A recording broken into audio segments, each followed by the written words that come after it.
What do I start with? Bismillah. Get a cup of water.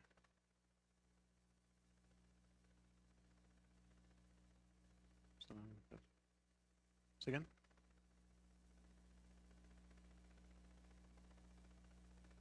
Just pray on your own.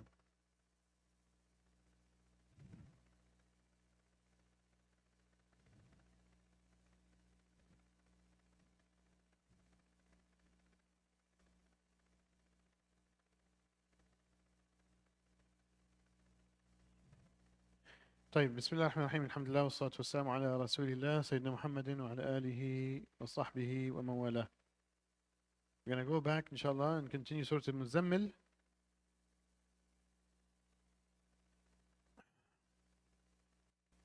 أعوذ بالله من الشيطان الرجيم. بسم الله الرحمن الرحيم.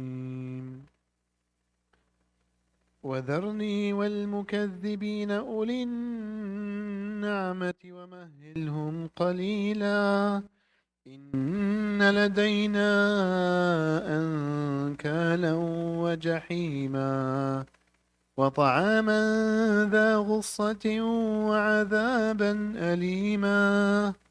So we did those 3 verses last time, if I'm not mistaken. You guys remember? So Rasulullah was told by Allah subhanahu wa ta'ala, وَذَرْنِي, leave this task to me. Leave the task of facing off with the rich people. Because we said, why rich people? Well, what's happening? Why is the rich threatened? So let me take a step back one more time. If Islam was just a religion, okay, beliefs, personal beliefs, then everybody in society would have been threatened. But over here, Allah subhanahu wa ta'ala is emphasizing the rich, because the rich had the biggest thing to lose. Okay? Why? Because they're going to lose their positions.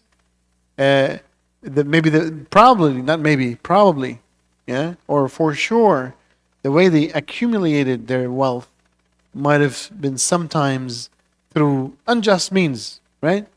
And the Quran speaks about many. For example, at-tatfif. Allah subhanahu wa ta'ala spoke in the Quran about the merchants, the business owners, retailers, business owners, who when they sell, they try to basically give you a little bit less than what you deserve. Just a little bit less. They play with the weight scales and they give you a little bit less. So this is fraud. This is really taking away some of the rights of the consumer. But because they're the richest in the area, the richest in the city, and because they set the law, they push their agenda and they force their way in. Islam came to say, hold on one second, stop.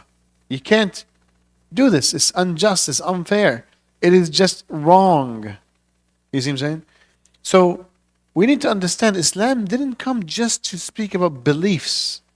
Islam came to say, look, this is the just way to live in society, and we want to adopt it as a nation.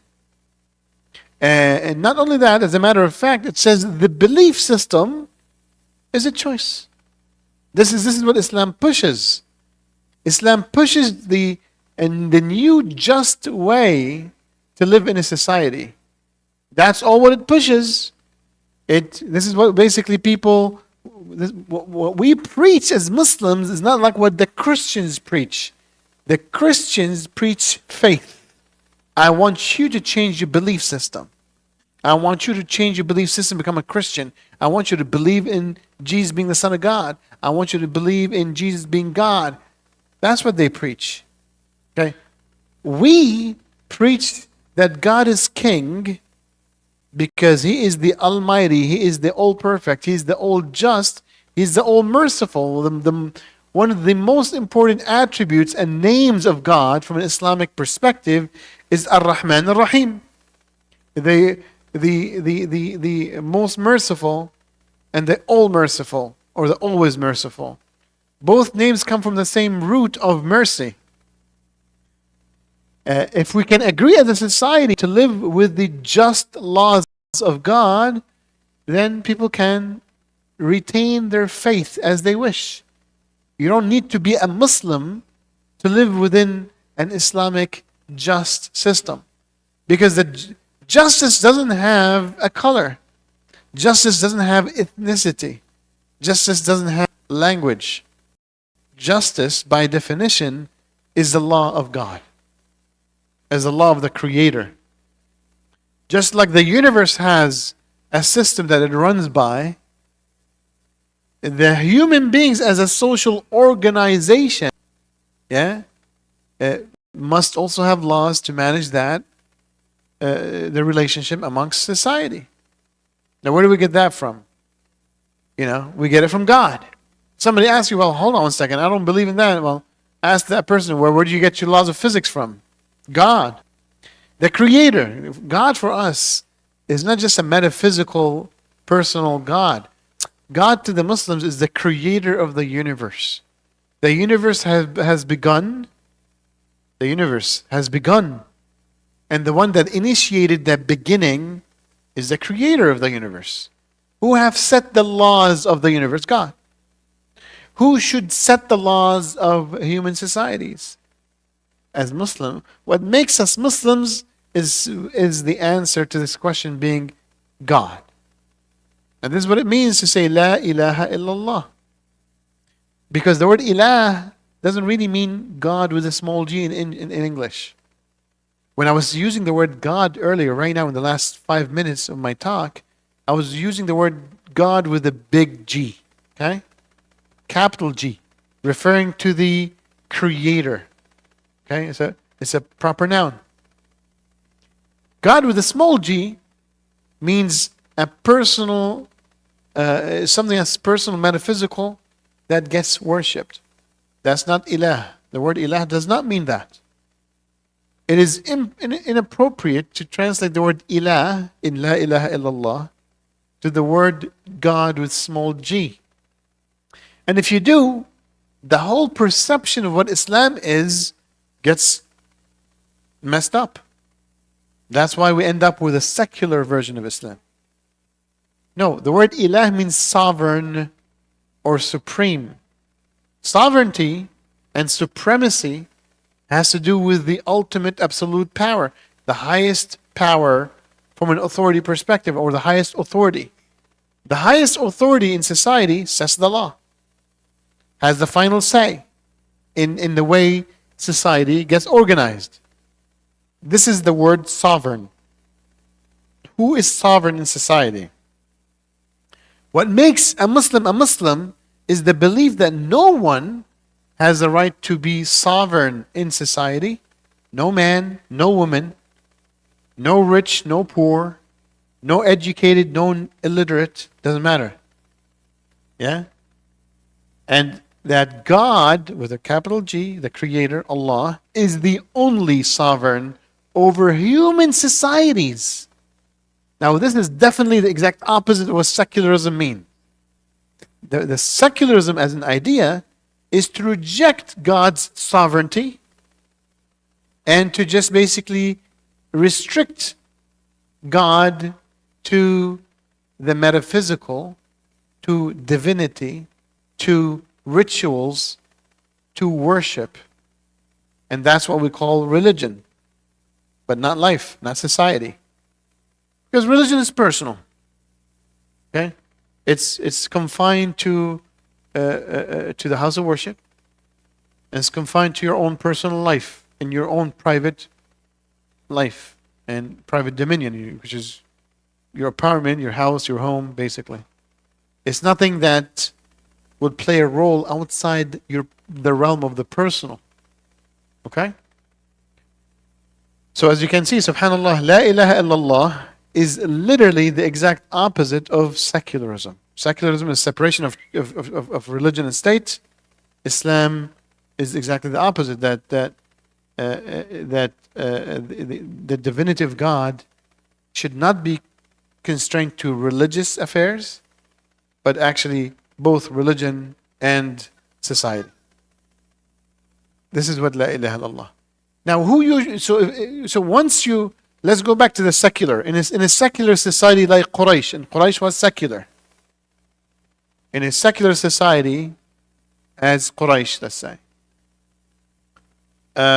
once you basically, let's say, confine the God to just rituals and the divinity, even though they even controlled that. But let's just say for a second that they left it to the people. Then if God is not sovereign over societies, then who's sovereign over societies? Man.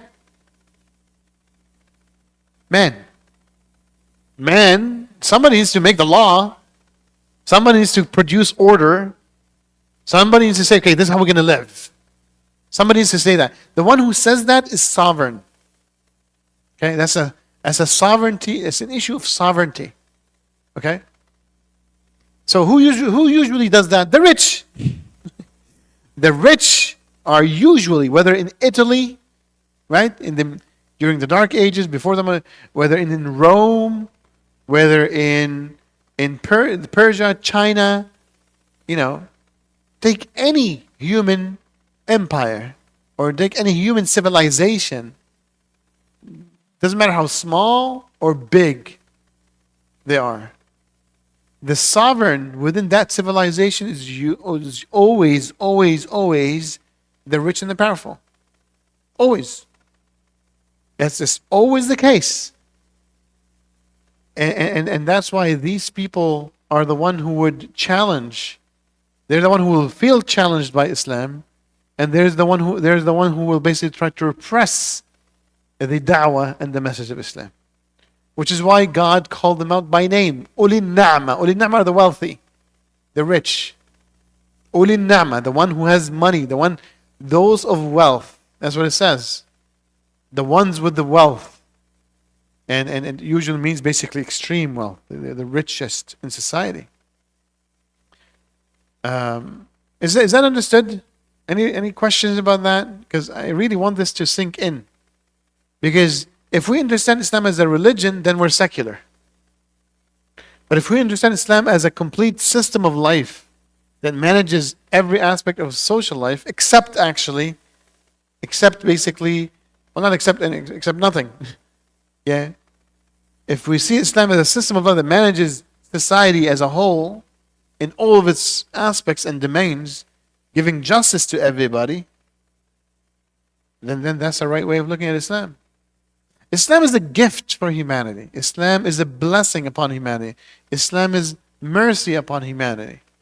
Why? Because it is the only way for people to say, look, God, the Almighty, the All-Perfect, the All-Merciful, the All-Just, the All-Knowing, yeah, He's the one who's going to be the arbiter between people's contention, between people's, let's say, disagreements.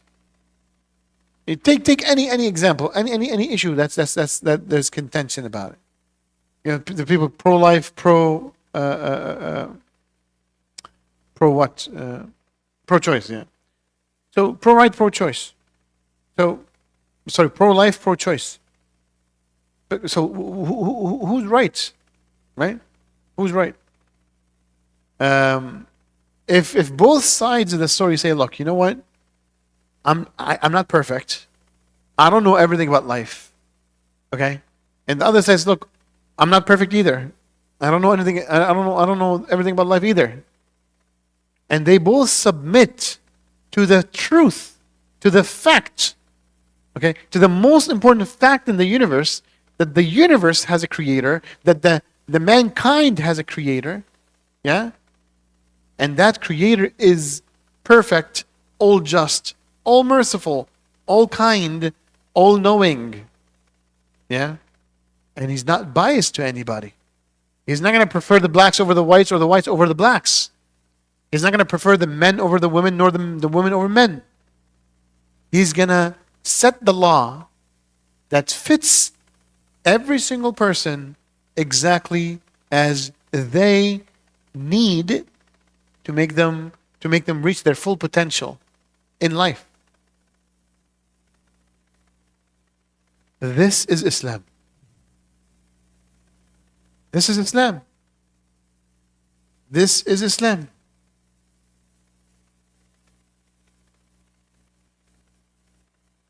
Any questions? Yes.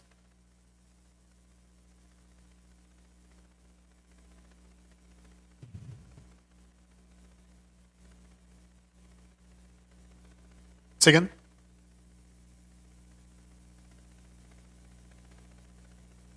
I couldn't catch that.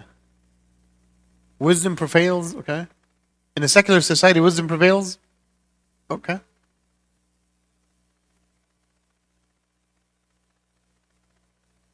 You have to raise your voice, akhi. Otherwise, I'm not gonna hear you.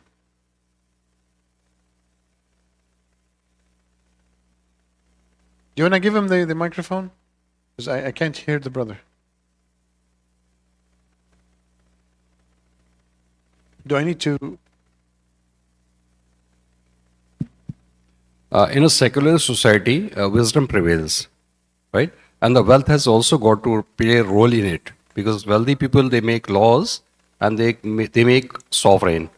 So is it like the wisdom converts that wealth into making a sovereign or making into laws? Or wealth forces them to make laws according to their own wish and requirement? I'm gonna turn that off, inshallah. We can't both speak at the same time, so sadly the system doesn't. So, when you say that in secular society wisdom prevails, what is that? I don't understand what that means. What do you mean by wisdom prevails? Why would you think that this is the case?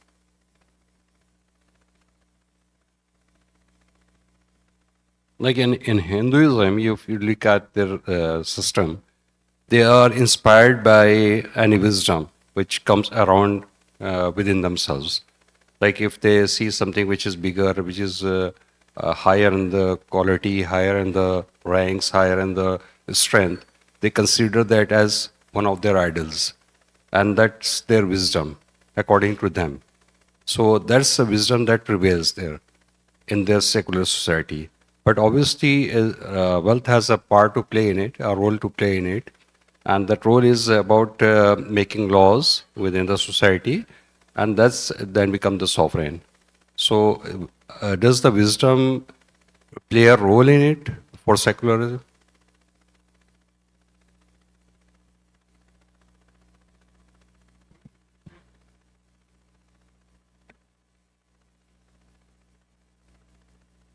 You understand the question? Anybody understood the question very well? Because I don't want to ask you again because I asked you twice. So you're asking, like, I still don't understand the basically. Uh,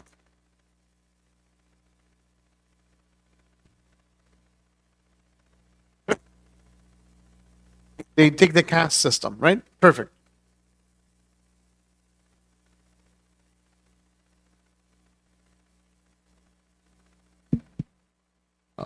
Actually, I rephrase my question.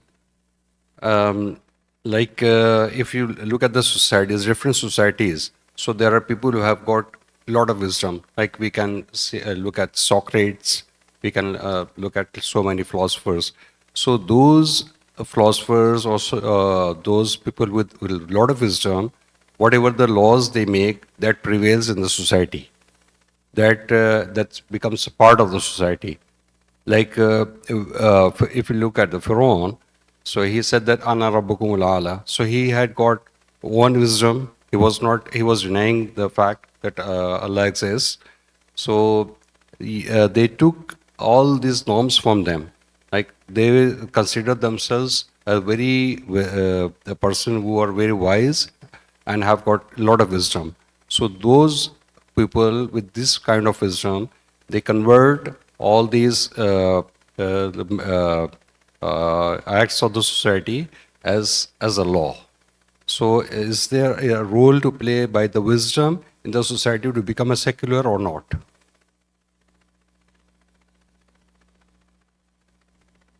I'll try to answer your question. Just if you can turn it off so I can. Allah subhanahu wa ta'ala in the Quran says very clearly, أَلَيْسَ اللَّهُ بِأَحْكَمِ الْحَاكِمِينَ. Isn't Allah subhanahu wa ta'ala the wisest of all? Yes. So, if something is wrong, is it wise? No. So who's more correct, the human or the God? God. So if all the human beings came together to make laws, right? Are they going to basically match God or they won't match God? Which one? Huh? Say again?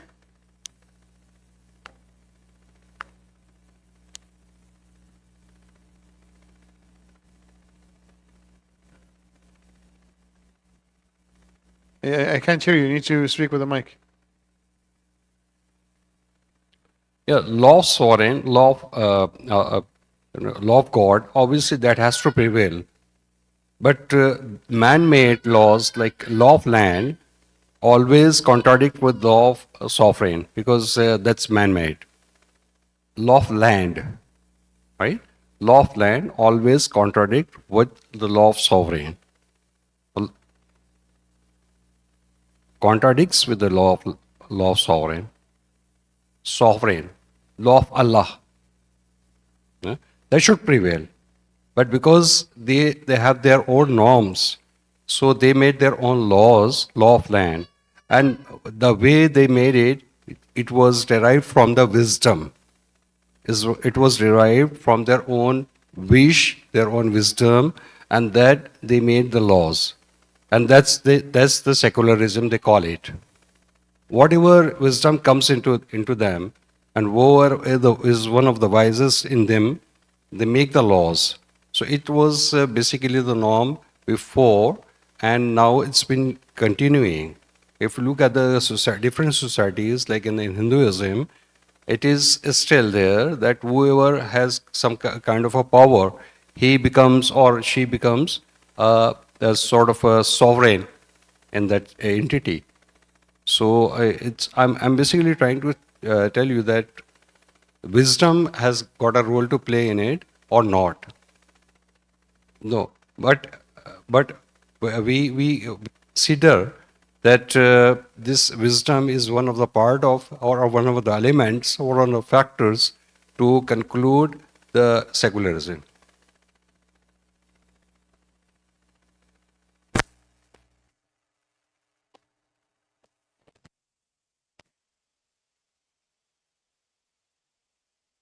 Yeah.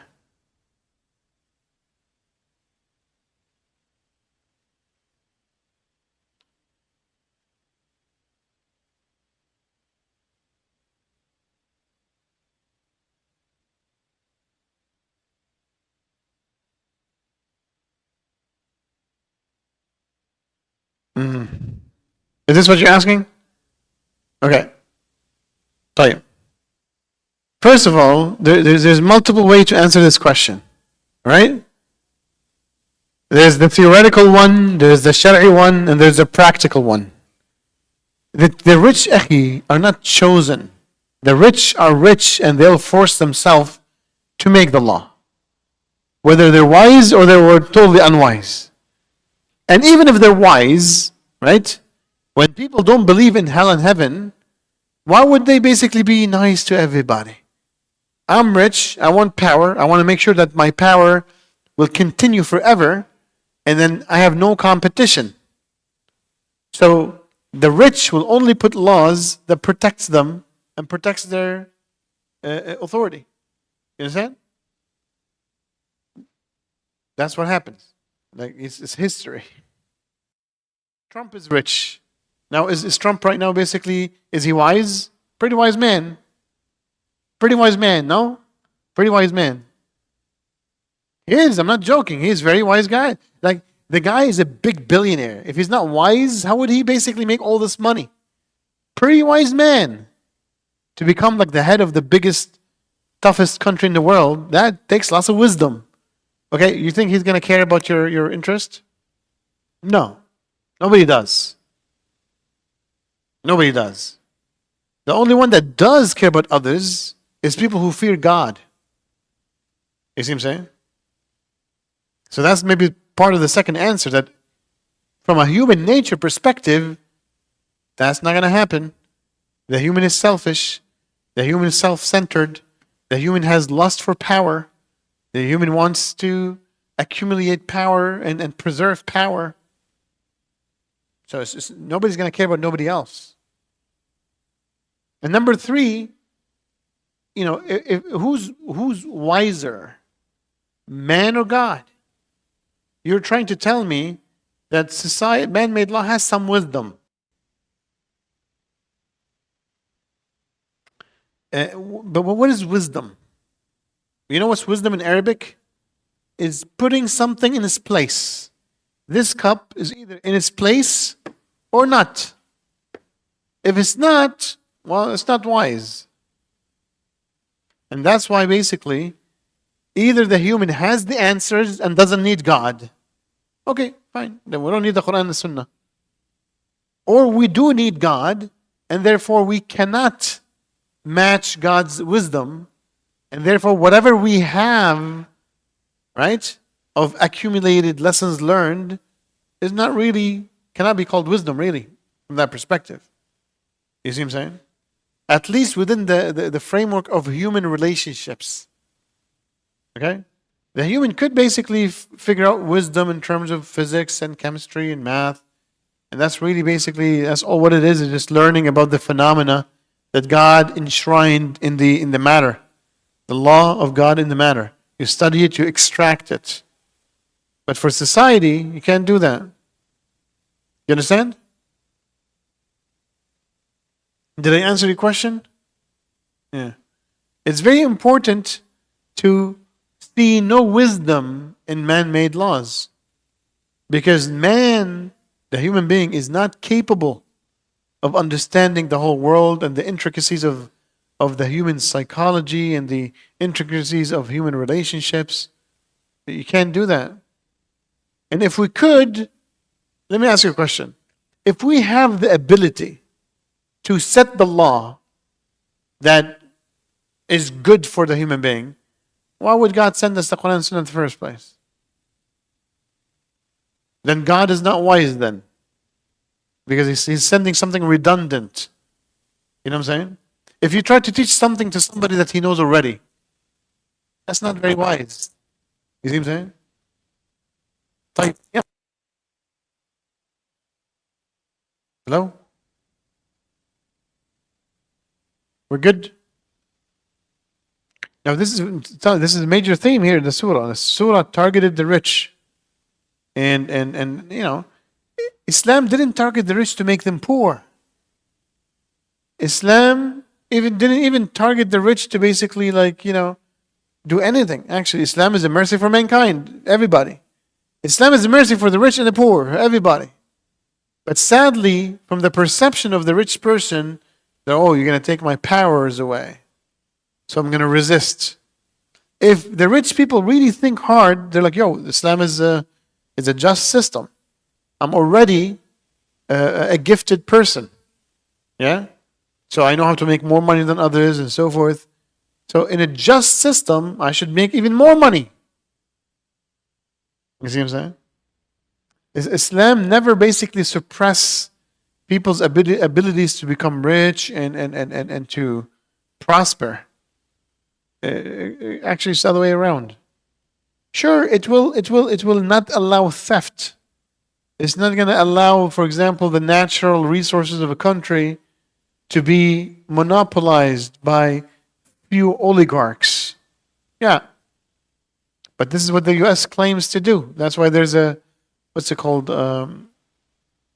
Bismillah, what type of cases? Like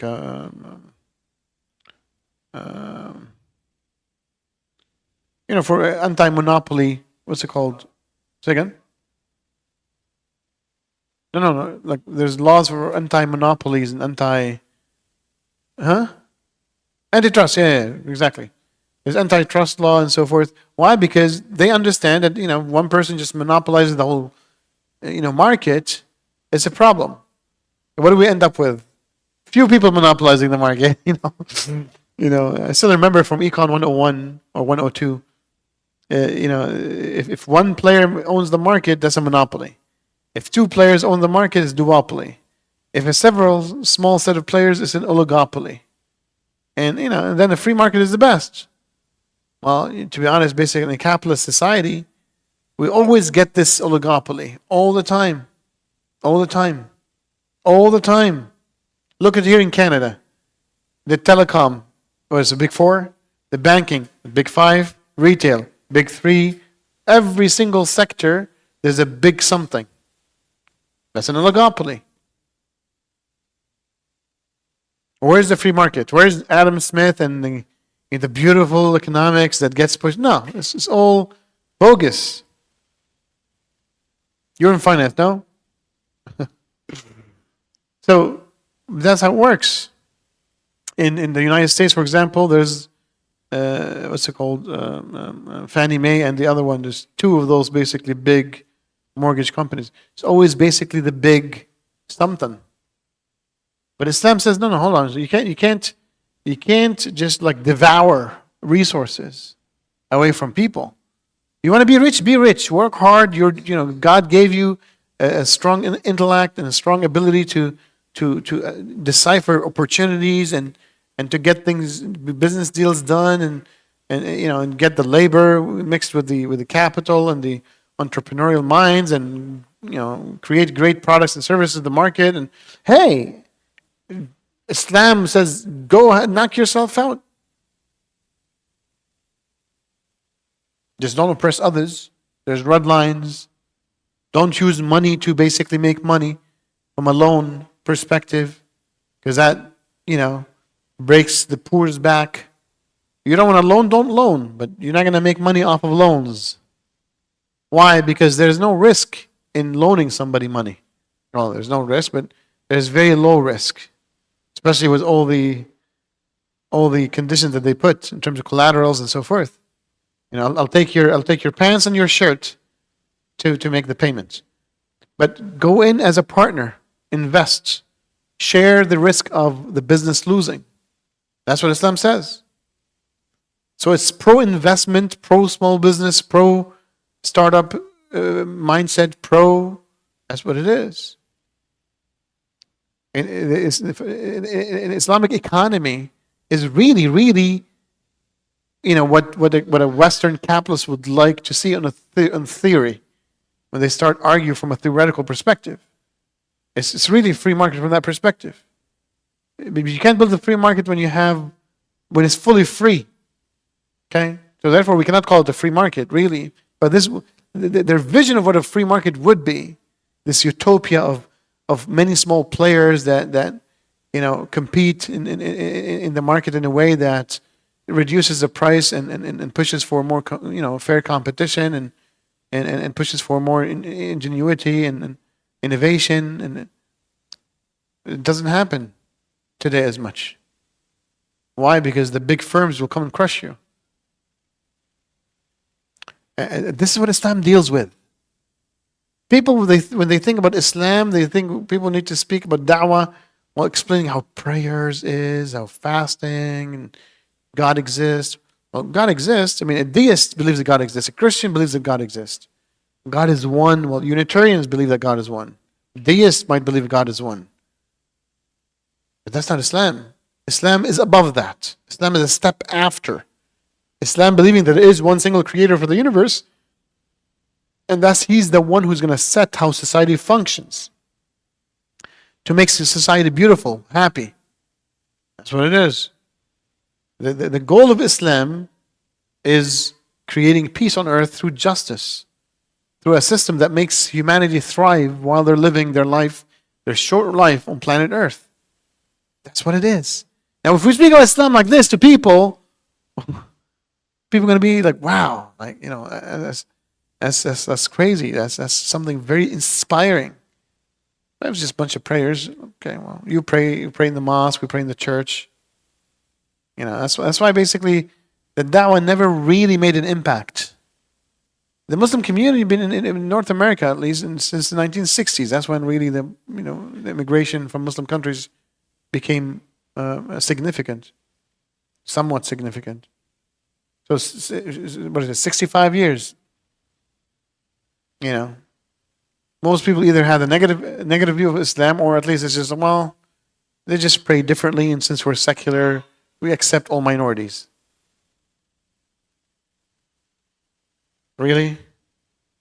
Like 65 years? Isn't this sad? Who feels sad that the majority of North Americans don't understand what Islam is? Who feels sad? Put your hands up if you feel sad about it. Nobody's sad, nobody cares. Put your hands up, people.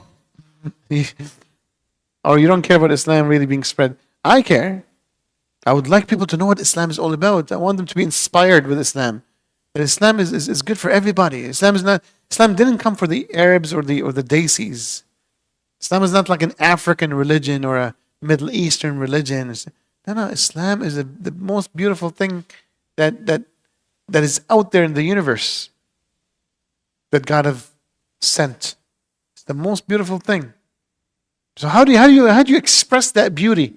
Well, you express that beauty with its ultimate benefit of it creating the love and harmony between human beings, between human societies, between the whole humanity.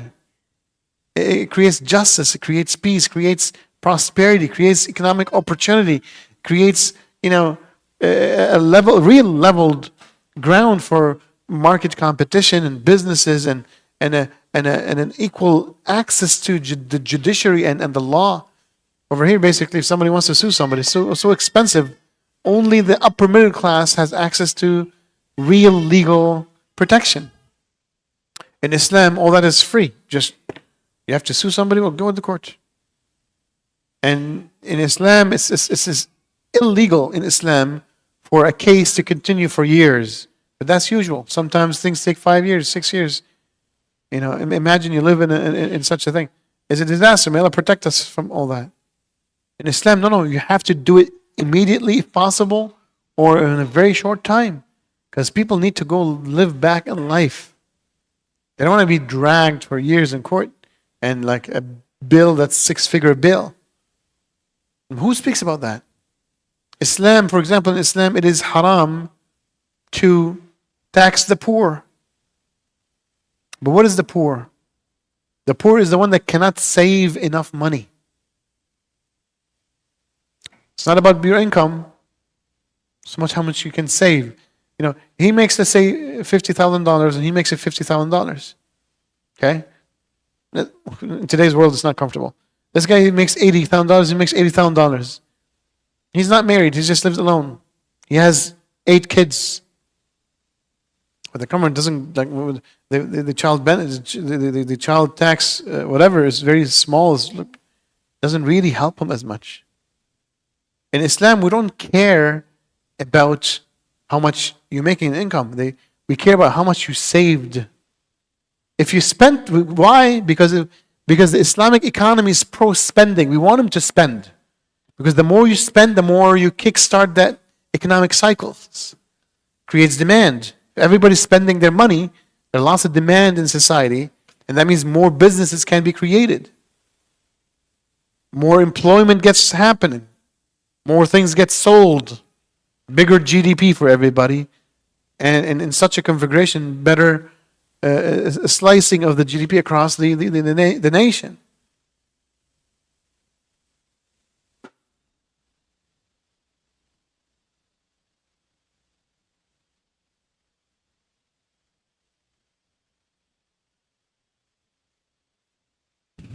Imagine you don't have to pay taxes because you don't have that much saved. How much would you pay on $100,000 taxes in Canada? 100K, more than half? Well, if you include the sales tax, yeah. Property tax, sales tax, income tax, let's say half. So he makes 100, he pays 50. This is beautiful Canada, right? Okay. In Islam, right now with 100K and the current day rents, let's say 2,500, we'll just make it nice. That's 30K. Okay? Well, living expenses, let's say 2,500. That's another 30K. So 60 is gone. He's left with 40. Okay? Left with 40 until you hit, let's say the minimum number is around.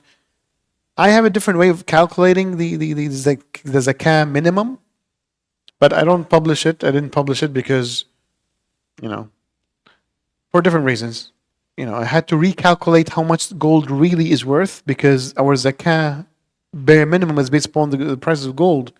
And I believe the price of gold is deflated because it's not the currency of the world. Okay? So I'm not going to go explain all that for now, maybe a different lecture. But let's say, for the sake of argument, you have to have at least $30,000, which is a good number. And subhanAllah, if you ask people, what is the poverty line, they tell you $30,000. So by the time you get to the $30,000 in that year, okay, by the time you get to it, you wouldn't be paying taxes that year. So he made 100K. How much taxes did he pay? How much zakat does he pay? 0. So let's say basically he had 30 already. Every dollar he made will be taxable from an Islamic perspective. So $40,000 times 2.5 is how much? It's $1,000. Right? It'll take you a second, huh? He pays $1,000. If we tax everything, yeah, forget about the baseline. We take the 2.5 of 40,000, he pays $1,000. He's paying in Canada 50K from an Islamic perspective, $1,000. Now, some might say, well, hold on one second, but like, the government is providing healthcare, providing this, providing that. Where are you going to building roads? Where are you going to get the money for that? Well, from the rich. Because it's a saving-based tax, not an income-based tax. When the rich has a couple $1 billion sitting there in different assets, the assets should be liquid, by the way. Otherwise, they're not taxable either, right? They'll pay the majority of the taxes. Might not be enough. Okay. Might not be, but trust me, it'll be pretty close. Because in Islam, you're going to really tax the upper middle class and the upper class. That's what you're going to be taxing mostly. Or maybe the middle. But not the lower middle, definitely. Okay? So that's where the money's going to come from. We're going to switch it. We're going to switch the taxes. I don't think we need to do anything else. People like the brother who's in finance or someone else can do a quick estimate. The numbers might be the same. Let's say they're not. Well, we have two different ways to deal with it. Number one, what most people don't understand in Islam, the natural resources of a country that are existing as is, they're the ownership of the nation. Okay? Not the corporation that owns that property. So that creates a huge stream of income that right now is just private property for different multinationals. Okay? Now the government does basically tax them, for example, for part of that, but imagine the majority of that goes to the nation. Here we go, done. Let's say the country doesn't have many natural resources. Okay, there's another way to deal with it. You add we're only taking 2.5% of your assets. We add another percent or 2 or 3 until you basically balance the budget of the state. Who pays it? Again, the rich, not the poor. So the first principle in Islam is you can't tax the poor, period. And poverty is measured not based upon your current income, based upon your savings. And that does two things, as I said a million times. Number, preserves human dignity and pushes up the consumption of the nation. Consumption creates basically job opportunities, employment, innovation, startups, small businesses everywhere, medium-sized businesses, large businesses, some enterprises here and there. It's a beautiful place.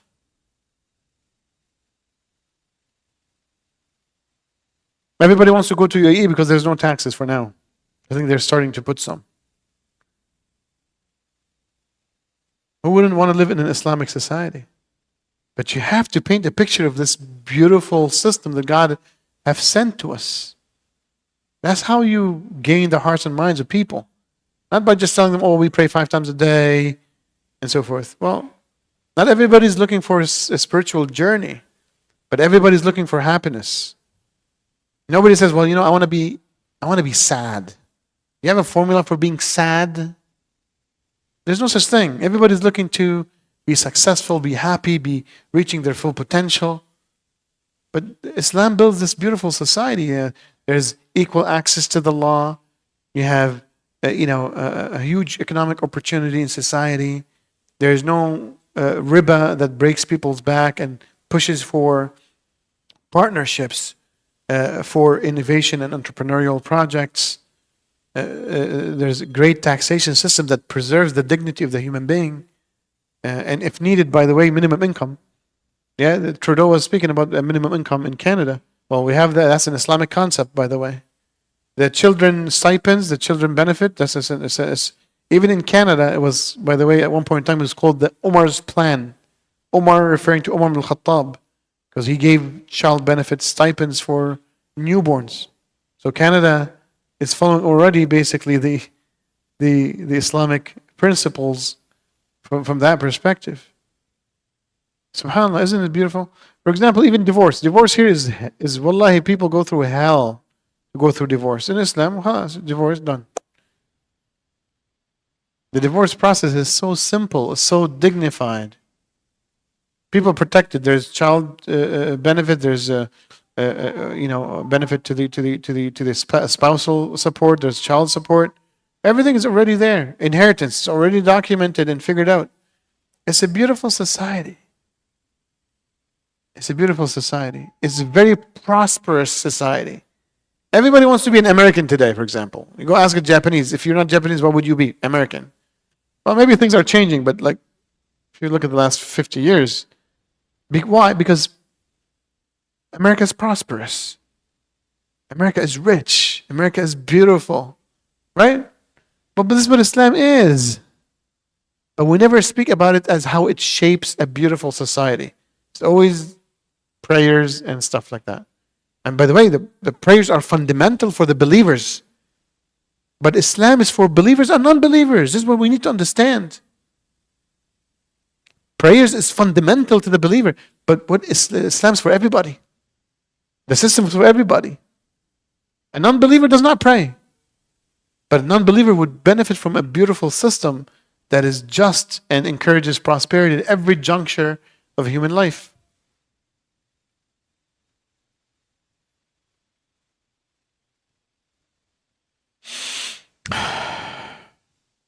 Okay, well, it's 8:45, so we'll stop here. We just did one verse again. If there's questions, we'll take them. Go ahead, brother. Two questions. One is that is it fair, according to Islamic perspective, that to create market inequilibrium by market inequilibrium through market inequilibrium? Yeah, and by lowering prices in order to create competition, and second, to make cartels that we can see in the markets right now. The cartels are really very much in force, that they have got a hold on the products. Yeah, right. Okay. So are you got my first question? Yeah, lowering prices in order to create competition, is it fair according to Islamic perspective? The second question is to make cartels that you see in the market. Cartels. Yeah, right?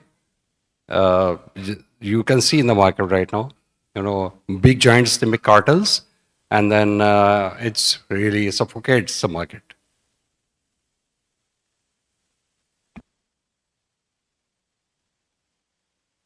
Yeah. Yeah. Is it fair to create cartel like you see in the market right now? The giants, they are making cartels and they are suffocating the market right now. Suffocating the market.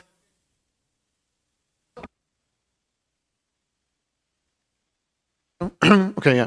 So let's go with the first one. First one, price fixing by the government, is not appropriate in Islam, at least in the opinion that I follow. Why? Because it'll create it'll create lots of.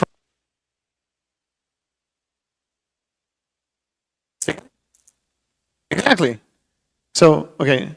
So the right thing to do, let's say milk. Okay, milk is too expensive. There's two ways that the government can deal with it.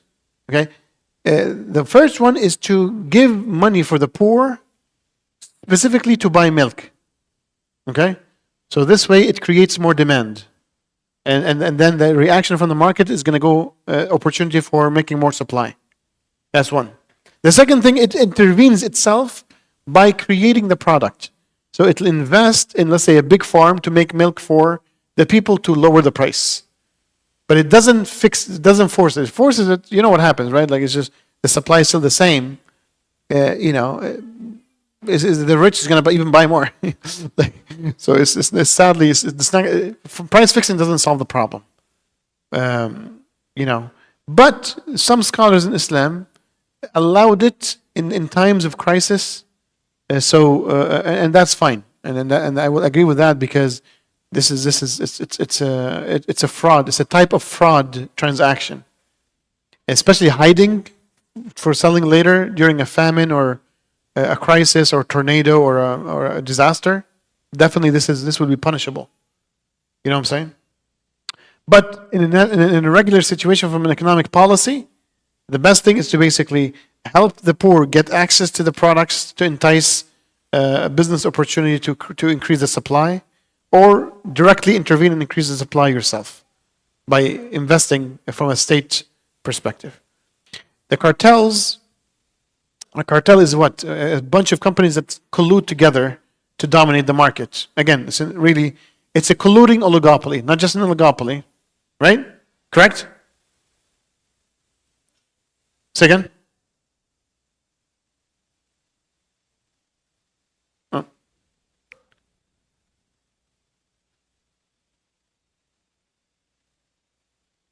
Cartel, see, the cartel right now, that's really suffocating the market. My question was, what was the Islamic perspective? Yeah. What's the Islamic? It's definitely is haram. This is collusion. Like Islam doesn't even want oligopolies without collusion. When there's collusion, it's haram. Definitely. This is whether it's one company, two, or an oligopoly. The concept of a cartel is haram in Islam, 100%. And the government will intervene and reverse it. It's punishable. It is punishable by the law, without a doubt. So, as I said, basically, the economic system, the economic theory, does not even allow oligopolies to form easily. Okay, Subhanallah. Because Allah says in the Quran, لكي لا تكون دولة بين الأغنياء منكم.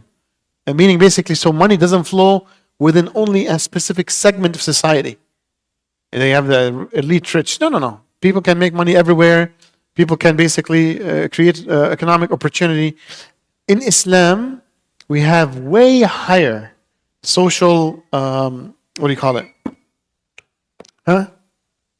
Not hierarchy. The ability is social mobility. Yeah. Social mobility. Not hierarchy.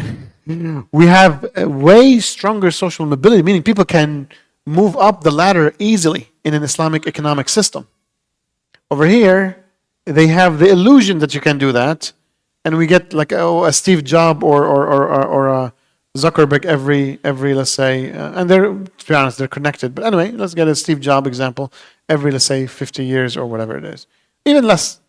Let's say even if every decade you have a Steve Jobs, that's too conservative. In Islam, many people can become very rich all the time because the playing field is leveled. You see what I'm saying? It's a very pro-investment, pro-entrepreneurial economy.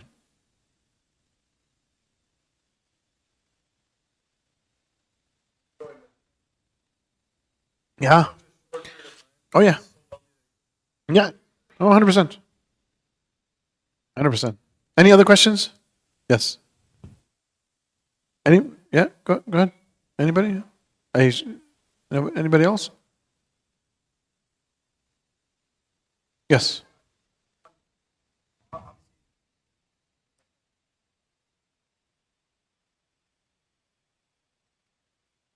Yeah.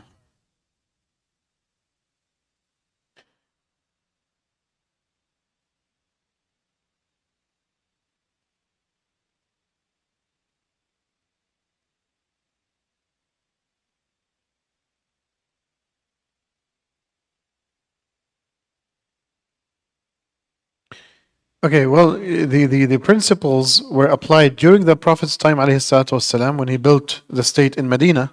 So he applied it for 10 years. And then the Khulafa al-Rashidin, the four caliphs after him, applied it for another 30 years. That's 40 years of ideal, not perfect, ideal governance. Well, for the Prophet ﷺ, we can say perfect. But for the Khulafa al-Rashidin, ideal. And then after that, the system was there for hundreds of years. There's little ups and downs, but most of these principles were there until World War I. Now, even before World War I by a bit, let's say, until the middle 1800s, or like, let's say middle, to be very, very, very conservative, middle 1700s. Okay? All these principles were there, all of it. For example, in Islam, the land gets shared by the farmers, so you can increase the farming in the whole country. The government will give just farming land for free. Just go farm. And if you're not farming, we take the land away from you and we give it to somebody else. Okay? If you bought it, we'll give you back the money.